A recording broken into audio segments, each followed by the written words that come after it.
YouTube, Brian Phillips here. I know that you guys have been dying for another video. It's been like a day and a half. But I couldn't help thinking about this. Ever since I did the review where I put in the SBus Futaba SFHSS, whatever it is, the Futaba protocol for the serial receiver, I said, I gotta get DSMX in here because I use Spectrum, and you guys know that. And so here we are today. I like the jumper. It's cool. It's kind of a fun novelty item for me. I do like that it's small. It's very small. But the thing is, it's just so much more of a pain in the butt to set up for me because I didn't learn on OpenTX or Deviation or whatever it is. I don't even know what it is. So I'm going to make this happen today, and I'm going to show you how. And it's really not that hard, and I probably should have known better.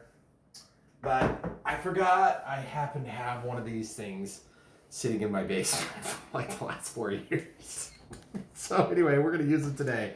This is a DSMX FPV racing serial receiver. I think you might be able to use a satellite receiver. I'm not 100% sure, but the reason that this is so nice for me is because A, I've already got it, and B, it comes with a proper cable. Now, you could hypothetically do it without the cable, but it's just really hard because I don't want to break off the housing on this thing and solder the wires and then guess and check. There's 3 wires. It's a lot of different combinations. So we're just going to use the provided cable. So start to finish, and I mean start to finish, we're going to do this. Obviously, these are keyed connectors. I believe these are micro pH connectors, and they only fit one direction. So if you do them wrong, you did something wrong.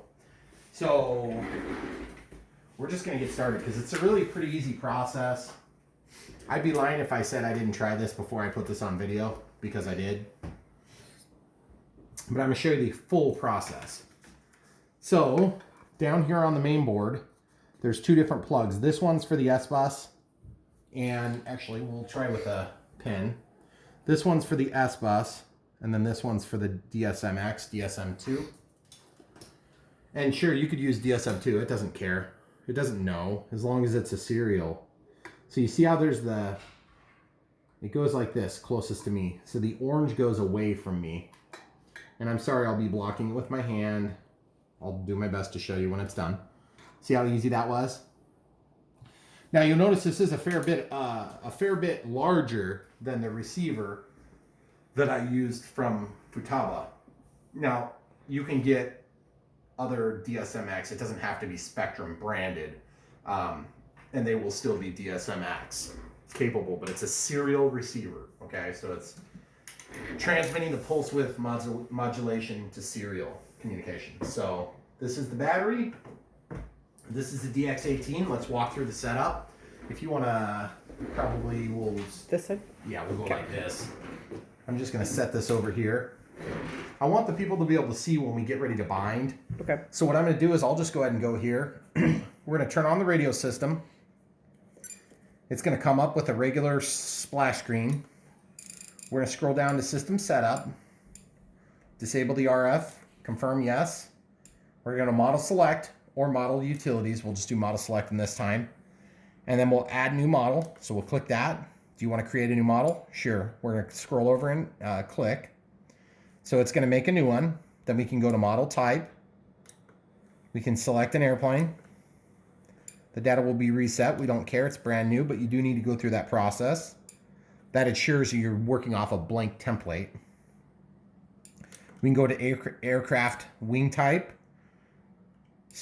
Model name. I'm going to scroll in the first couple characters here just so you can see how to do it. I usually press clear and backward until I get to what I want. So we'll do that. And then my wonderful camera crew will pause it and come back when we're getting the last character done.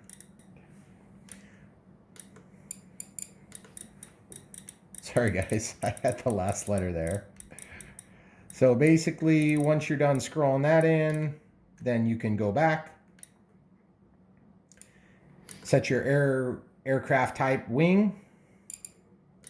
Next, looks like we've already got a pretty good picture of the model, so I'll leave that. And then we'll walk back out.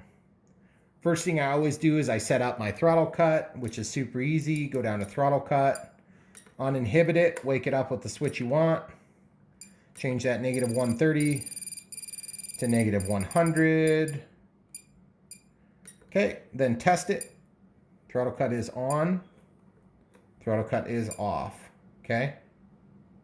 You can see that throttle's moving in the monitor there. And then I'm going to set up my timer. 1 out is active, tone and vibrate. We'll just set it for, what were we getting, like 8 or 9 minutes? I can't remember. Let's just set it for like 6 for now, and we'll change that later. Okay, so now when we move the throttle stick, it's going to start the timer. Throttle cut's on. We'll go over to monitor mode. See how it's not changing the throttle position? That's correct. Okay, so then we're ready to bind as far as I'm concerned, so we can shut the radio off. Now, you could also go into the bind mode, but we'll just do it the easy way. So we'll lay that down. So as you'll notice, we don't have the battery plugged in, and we'll have to figure out a place to stuff this thing in, which I've never had a problem with that before. So we'll just go ahead and plug in the 2S pack, the 300 milliamp 2S pack. This one happens to come from the T720, but it's the same exact pack. We'll look for some lights to turn on. Then this thing's going to start flashing like crazy here shortly. Wait for that to happen. Okay, so now it's flashing. Now I have to be a certain distance away, so camera crew, I'm going to press and hold the bind button and then turn this on. Comes on and says DX18, binding, DSMX 22 milliseconds. The light stabilized. Come over here and show them that. So now it's a solid light. Now come back a few feet. Elevator, elevator, ailerons, rudder. Throttle cut is on. I'm not going to test it until I have it in a safe direction. And then throttle cut is tested. And it works. Throttle cut's back on. So now, the reason that this is so cool is, first of all, because I would consider myself to be somewhat of a Spectrum guy. I can sit and play with my Expo, and I can play with all the different settings. So let's do that real quick. So let's go into dual rates and Expo. So we'll go from the main menu. We'll clear the timer. We'll go to dual rates and Expo. I'm going to set this to switch F. And then basically, now that I'm on switch F,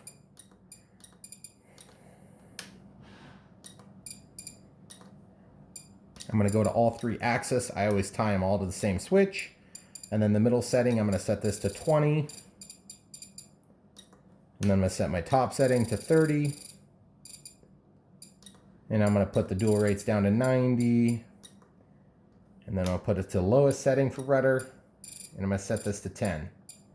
Now that we've got a second to talk about this, keep it right there. So, depending on whatever axis I'm controlling, okay, whether it's rudder, elevator, or ailerons, it doesn't matter.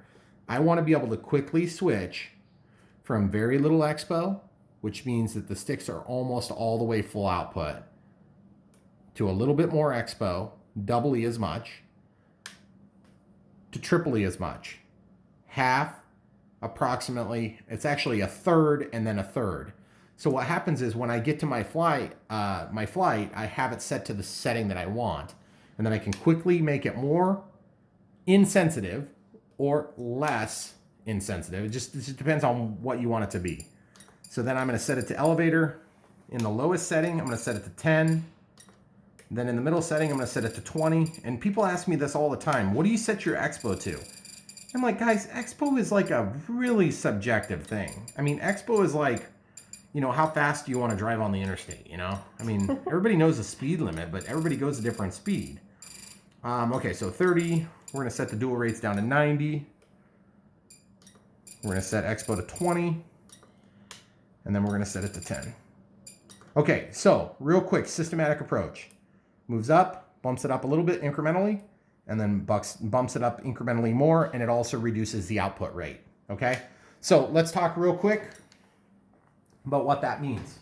That means that when I'm flying this plane, I can go out, take off, do what I'm doing. I'm gonna run it in the middle. As soon as I realize it's too touchy, I can quickly make it less touchy. Get it to the ground, make my necessary changes, then change my top level and my bottom level. Okay, so that's always going to get me in a position where I can get the plane to the ground quickly. And then I don't have to worry about crashing. Now, the other thing I want to put in here is I want to put in a mix for aileron to rudder. Super easy. I'm just going to turn it up to like, let's just do 25%. And let's set that to, let's set it to be, I'm just trying to think, if I were to have flaps on this, which I don't right now, then this would be landing flaps and then, or excuse me, takeoff flaps and then landing flaps. So this would be like normal mode. So why don't I set it so that in both of these conditions, that mix is off. Okay, so now look over here with me. As the ailerons move, you'll notice that the rudder moves unless I'm in the flap mode or the other flap mode. Okay, see how it moves? And then that's irregardless of what I'm doing here. Moves it a little bit more, moves it a little bit more. See? All right, so that's good enough. So now that's all set. One thing too, you don't want to forget this. Go into system setup, disconnect RF, scroll all the way down to transfer SD card, okay? Occasionally, you need to remember to do this or you're gonna get burned. Okay, so select option, export all models. This may overwrite files. Export. So now it's transferring everything that's on board on the memory onto your SD card that's stuck in here. So at least on a DX18, and then I believe all the Gen 2, DX8s, DX9s, DX7 might even have it, I'm not sure. But the whole idea is we now have a DSMX, a Futaba, SBus, or whatever protocol comes with this, all on one plane. OMP Hobbies hit a home run on that setup, okay? The ability for anybody to switch whatever they want and do it the way they want, as far as I'm concerned, is invaluable in the hobby. So it doesn't really matter if you never take advantage of these things. The point is you can if you want to. And then that gives the control back to the customer. So I really appreciate that. OMP Hobbies, which stands for Ohio Model Planes, I think, or Model Productions or something like that. Either way, you can look for them on Google if you want. I really like that feature. I can't believe it's not in more planes nowadays. With as small and easy as that technology is, and granted, if you buy the Spectrum variety of this thing, you're going to spend like way more than if you buy the Chinese variety, which is going to cost you about 12, 13 bucks. This thing probably costs like 50 bucks. I can't wait to fly it, and it will be coming right now. YouTube, back again, ready to fly. DX18, bound to the S720. This is how we stuck that in there. Vertical.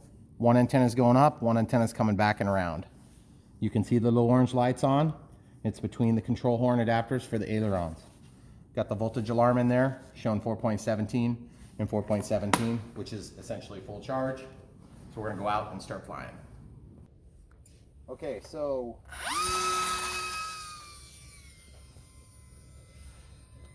man, that is so easy to control. It's awesome. Let's go out.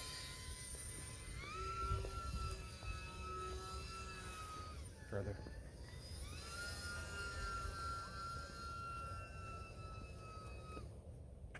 Not enough rudder authority for a full stall turn there. Okay, so I'm going to try putting the auto leveling on there. So the auto leveling's on. Now it's off. You can see it's not just flying itself, which is pretty cool.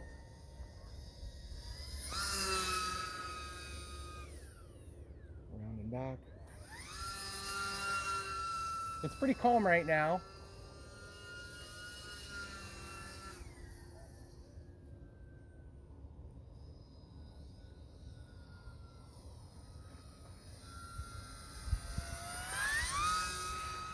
Careful the ice, camera crew.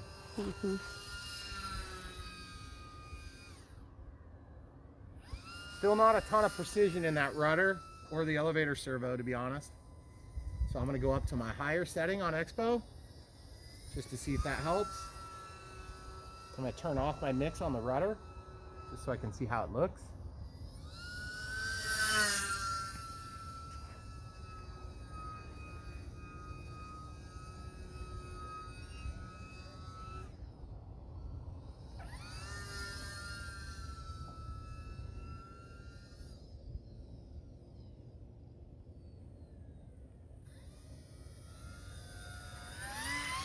I do not like having those rates down at 90, so. Wow, did you see that? Where it dipped down? Mm-hmm. That was the wind. Oh. Okay, so full auto leveling is on. Let's see how it responds. Boy, you still don't have near as much control authority, but it auto levels really nicely. I mean, it just flies itself. Mm-hmm. And so all you got to do is just kind of point and it goes the direction you want. Still looks like I got a little bit of a trim issue there. The elevator is still a little bit bouncy when I let go, you see? Trying to correct it back to level. But the authority is so much better with the DX18. It's similar to the Jumper, actually. I'm surprised. I mean, there's only so much you can do for a little plane like this. You know, it's not like you're replacing the servos and changing the actual resolution on the output of those trim, well, not trim pots. Ooh, did you hear the beep? Mm-hmm. So the first sign of a beep at 3? Oh, it's cold though. It is cold. I think that's part of it.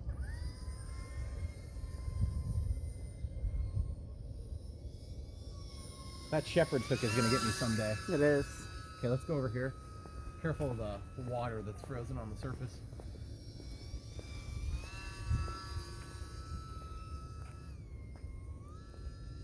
So basically what that beep tells me is that this 300 milliamp pack, the 300 milliamp hour pack, is just maybe a touch on the small side for this plane, because it's only what, like 6 or 7 flights old, if that. Yeah, probably. So that means that if we sag, that means that we're overloading the circuit just slightly, or it's just dead. But I have no reason to believe it should be dead after this level of flight, which is only about 2 minutes left on our 6-minute timer. But I don't know. You're not being overly hard on it or anything. No, but I do ride the throttle on this plane. Just because it doesn't really fly slow that great, in my opinion. It wants to fall out of the sky. Part of the problem I have with it when I fly slow is that it goes from flying along nicely to being kicked by the wind. So if you just overwhelm the wind, you're good. But I mean, just how crisp and controlled the turns are, it is a big improvement. I was just doing a couple of clicks of trim on the elevator. Appreciable difference in the throttle going uphill there. That's usually a sign of your battery getting low, plus the beeping. I'm gonna come over to the bowl. Okay. Guys, I really do like the fact that you can add your own brand specific, protocol specific transmitter, or in this case receiver rather. That just makes this plane so much cooler to me. But honestly, what would make it a lot cooler is if I added a second servo and I set up flaperons on it, because then I could do just all sorts of cool things. And you could make this thing, you could just do really cool things. You have to really keep the rudder dialed in if you're trying to do a stall turn. Oh, it's gonna catch it. Okay, I can't end like that. I don't care if the battery is low. I could have caught it, sorry. That's alright. Okay, here we go. Oh, come on! That's 2 times in a row! Whatever. Throttle cuts on. I don't think I have enough power. And I ripped the gear. But that's okay. I already broke that one. Guys, this is a really fun plane. It's a lot more fun when you're on the protocol you like, when you're using a radio that you like. And to me, that just makes the plane so much more. I feel like the servos on my initial video, I was kind of complaining about the way the elevator was responding, and that was all to do with the auto leveling. Problem is, when you turn the auto leveling off with a stock ready to fly radio system, you're gonna find that that's just, you need expo to make this thing fly well. in my opinion. And again, that's subjective. Some people like the sticks to actually be negative expo for all intents and purposes. So in the middle, they're more responsive. And usually those are drone pilots, so which I'm not one of. Anyway, S720, DSMX protocol, very cool. DX18. Guys, thanks for watching. Come back for more.